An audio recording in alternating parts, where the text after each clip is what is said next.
పొద్దున్న నుంచి గౌరవ చంద్రబాబు నాయుడు గారి ఆదేశాల మేరకు మేము రియల్ టైం నేపాల్ లో జరుగుతున్న పరిస్థితులన్నీ చూస్తాం జరుగుతుంది. దాంట్లో భాగంగా ప్రధానంగా అక్కడున్న తెలుగు వాళ్ళు ఎలా ఉన్నారు, వాళ్ళ పరిస్థితి ఏంటి, వాళ్ళని తిరిగి ఆంధ్ర రాష్ట్రానికి తీసుకొచ్చే దిశగా పనిచేయాలని గౌరవ ముఖ్యమంత్రి గారు మాకు చెప్పడం జరిగింది. పొద్దున్న నుంచి నేను ఇక్కడ కమాండ్ అండ్ కంట్రోల్ సెంటర్ లో ఉన్నా. సో రేపు సాయంత్రం కల్లా మాక్సిమం లేట్ నైట్ రేపు రాత్రి కల్లా అందరూ క్షేమంగా వాళ్ళ ఇంటికి చేర్చే బాధ్యత ఆంధ్ర రాష్ట్ర ప్రభుత్వం తీసుకుంది.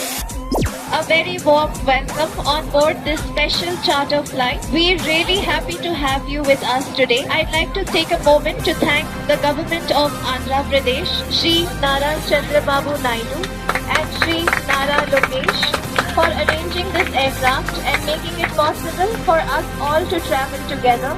వైజాగ్ నుంచి వచ్చిన 10 మంది పొఖారా నుంచి ఇక్కడికి కాఠ్మండు వచ్చాము.